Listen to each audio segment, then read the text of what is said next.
We are Walid Kush Afro Jazz. We are rehearsing for Festival of Hope at Sankofa Square. And I really appreciate what they're doing because I come from a war zone. I'm from Sudan. As an artist, we have a platform, and a platform is the responsibility to reflect and also to project what's happening in society.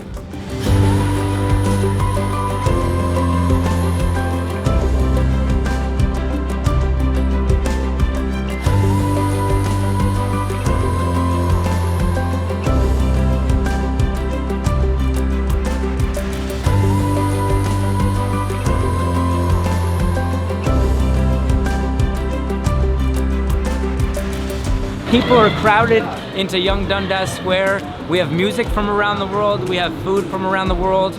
All sorts of different cultures. Today we're celebrating World Refugee Day and engaging with the public, letting them know why it's so important to support children, refugee children, and children that have been forced to flee their homes. Festival of Hope will make awareness, and I think will educate people as well. The most important things is the basic, water and food.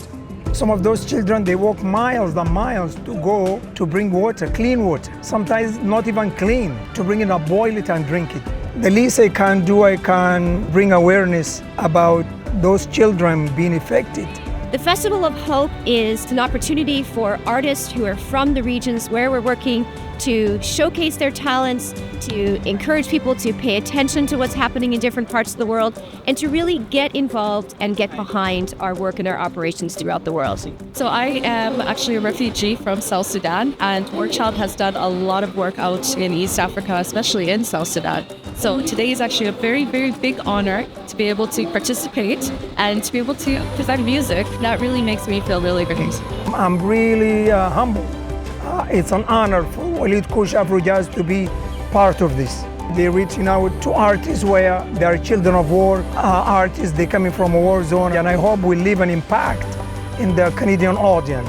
That lived experience that the artists bring to the day is critically important. They speak from firsthand experience, and they're also directly connected to the issues. I mean, that is incredibly powerful, and those are the voices that we really want to amplify and to draw attention to not only their creativity and their talent, but their personal stories and struggles as well. It makes me hopeful to see so many Canadians welcome refugees, welcome displaced people, and making sure that they can access their rights to education. If we provide the tools for these children to be successful wherever they go, that's the most important thing. So it makes me hopeful that Oxfam Canada is working in supporting children.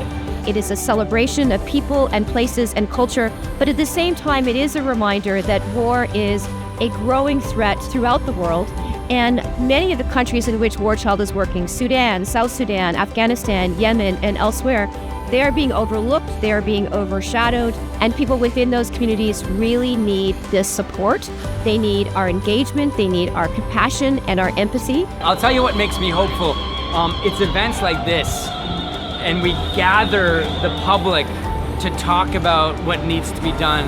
We're educating, we're doing our thing. That gives me hope, because once we have the knowledge to do things, well, we act on those things. That gives me a lot of hope. These days, the younger generation is learning a lot more of all aspects of what's been going on in, situations of war or even post-war. So I feel like their awareness is actually really generating a lot of change. We have a very healthy generation, and I see young people now. I love the way they think, and I love the way they act, and I love the conscious of them, like they are really extremely conscious. And this generation is a beautiful, healthy generation, and you cannot fool them, and I love that, and I think that's given me a lot of hope. They're really brilliant, and I think they're very peaceful, and they understand what means diversity, they understand what means peaceful world, and like you see now what's happening around the world. Most of the movement and the protest led by young people. That's my hope, and I love that. They want to know that their stories, their voices, their concerns, that what is happening in their country, that it matters and that people are paying attention. It's just a moment for us to pause, to hear, and to take it in and to ask what more we might be able to do.